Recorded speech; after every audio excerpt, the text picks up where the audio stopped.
এবার ফুটে উঠেছে, এবার আমি মাছগুলো দিয়ে দিচ্ছি।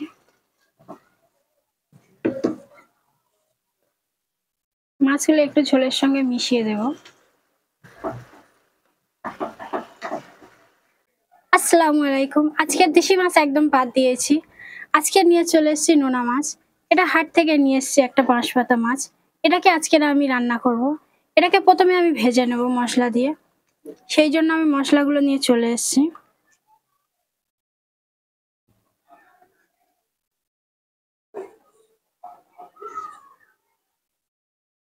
হলুদ দিয়েছি, লঙ্কা দিচ্ছি।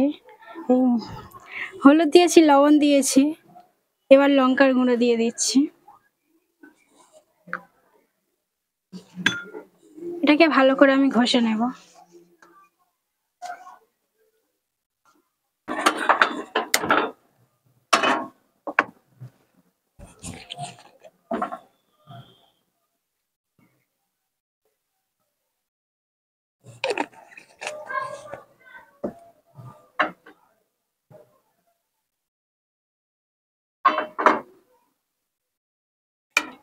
কড়াই তেল দিয়েছি, তেলটা গরম হচ্ছে।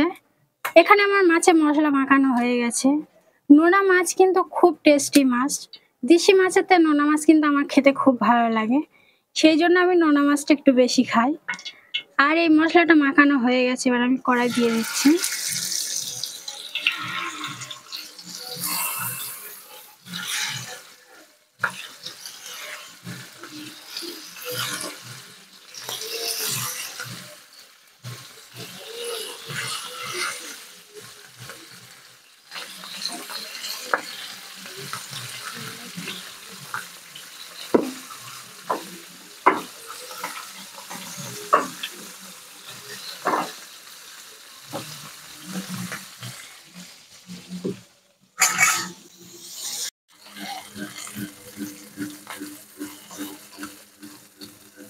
মাছ আমার ভাজা কমপ্লিট।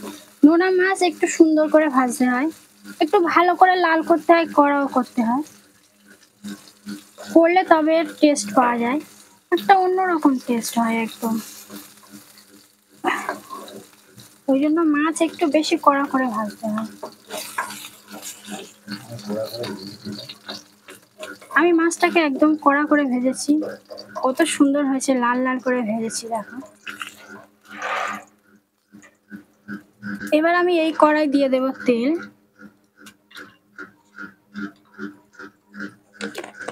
এই তেলে আমি মাছের ঝাল বানাবো। দিয়ে দিচ্ছি পেঁয়াজ,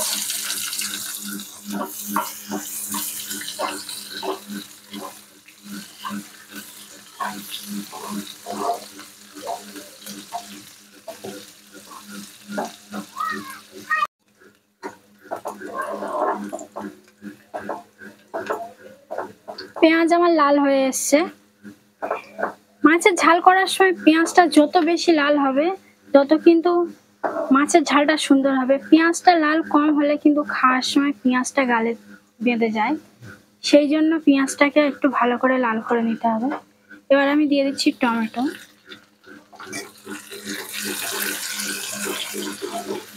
টমেটো আর পেঁয়াজটাকে ভালো করে একটু ভেজে নেব। এর সঙ্গে আমি মশলাগুলো দিয়ে দিচ্ছি, লবণ, হলুদ আর গুঁড়ো ঝাল। এখানে আমি ধনিয়ার গুঁড়োটা ব্যবহার করছি। নোনা মাছে ধনিয়ার গুঁড়ো দিলে কিন্তু নোনা মাছের গন্ধটা লাগে না।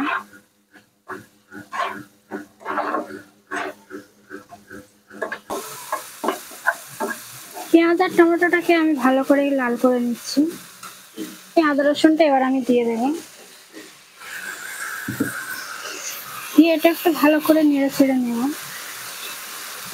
আদা রসুনের গন্ধটা না থাকে সেই জন্য একটু ভালো করে নেড়ে চেড়ে কষিয়ে নেব।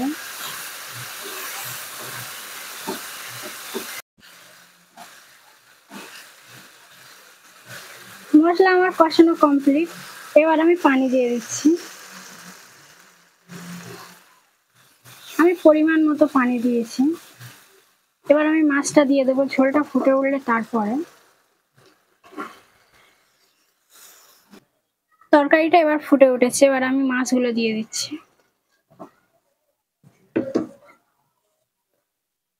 মাছগুলো একটু ঝোলের সঙ্গে মিশিয়ে দেব।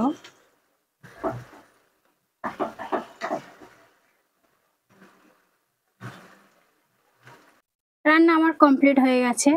আজকের এই নোনা মাছ রান্নাটা কেমন হয়েছে